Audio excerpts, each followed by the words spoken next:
everybody, Sarah here at the Big Blue House Homestead. I'm starting seeds tonight and filming a couple videos to get myself caught up to show you guys what it is that I'm working on because I have a lot going on. So wanted to start out with, first things first, when you are going to purchase seeds from a company, I'll talk about this in a second, you need to understand what it is that you're purchasing.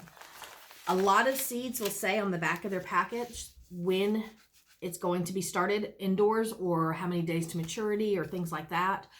For instance, this one says 4 to 6 weeks, but it says cold stratify. And what does that mean?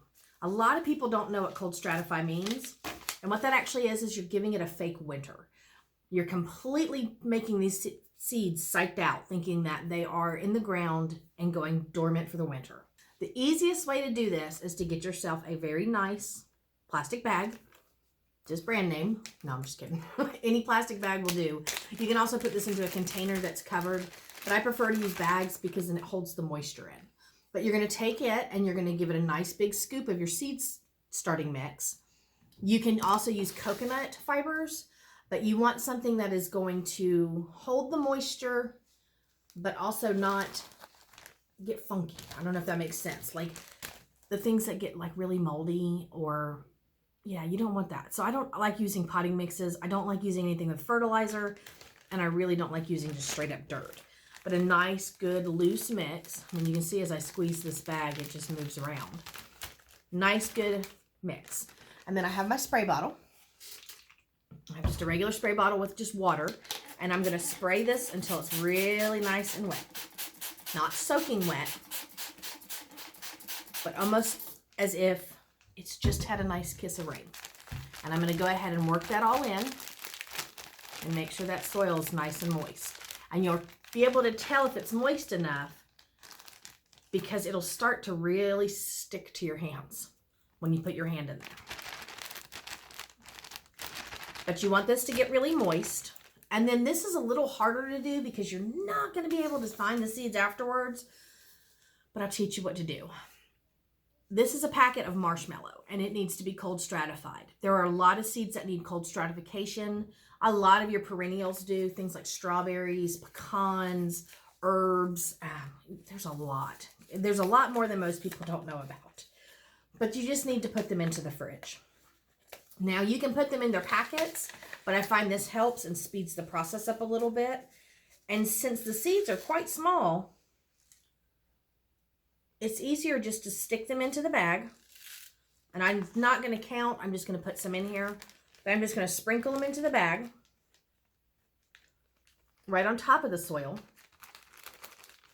And then I'm going to put a small scoop on top to cover it. Because I don't want to really mix it around too much. So I'm just putting a scoop on top to cover. And then I'm going to give it another spray with water. Because you do want this to stay moist. If it's a dry mix that's going in, it will absorb all the moisture and you need your seeds to stay nice and moist. And I prefer to do this with a spray bottle. It's a little more controlled. But yeah, now I have a bag of moist seed starting mix with some seeds in the center. Now I like to remove the air so that it doesn't move around too much. It's almost compacted as if it's, outside in a raised bed. And now I'm going to tuck this in the back of my refrigerator. I'm going to put this in there 4 to 6 weeks. That's going to take me too long to grow exactly what I want to because I got the seeds late. But start checking your seeds now to see if they need to be cold stratified. If you're not sure, a lot of times look for where they're labeled on the top as a perennial or an annual. Check your perennials. If it doesn't say on the actual seed packet, then go ahead and grab your computer screen, your keyboard, internet service, your phone, whatever you need, and just do some searches. Do strawberries need to be cold stratified?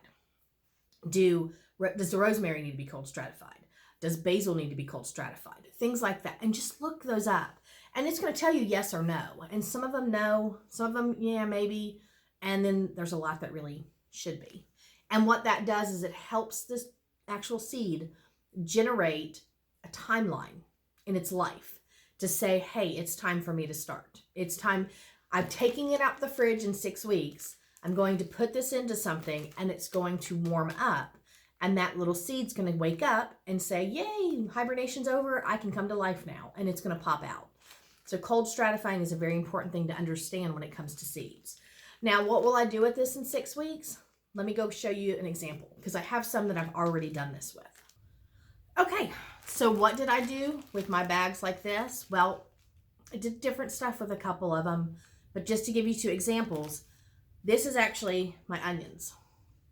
And I cold stratified those and I threw them into a mushroom container.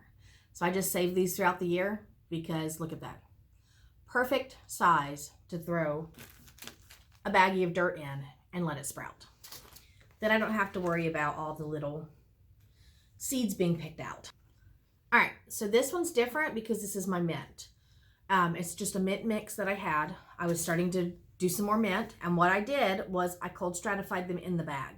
Mint seeds are very, very tiny, like minuscule tiny, and you cannot bury them. Those are the types of seeds that go only on the top. So what I did was I put those in my fridge for 6 to 8 weeks, and then when that time was up, I took them out and sprinkled them on top of my potting soil mix.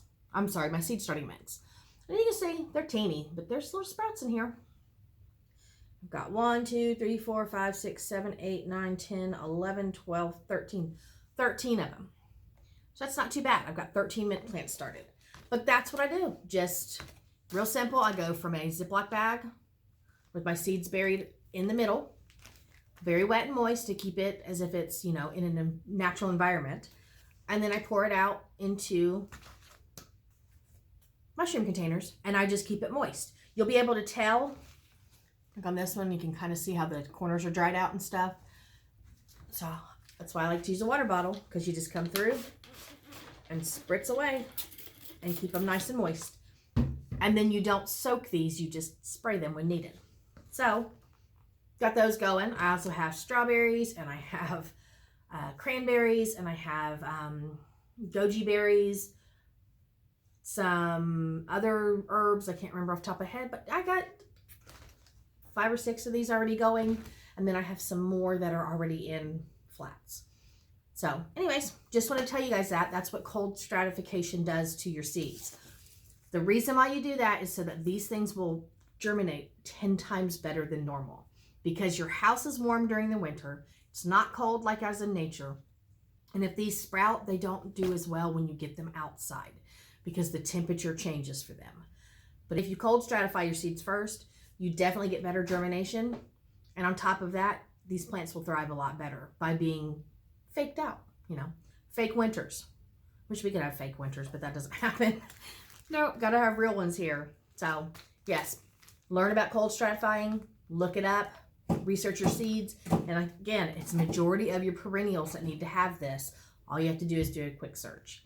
All right, guys. Well, thank you for stopping by. I have a lot more that I'm going to be doing. Nibbler's trying to jump in a box down here. And I'm going to get started. It's January and I'm ready to plant. So happy gardening to everybody, and I will see you in the next one. Bye.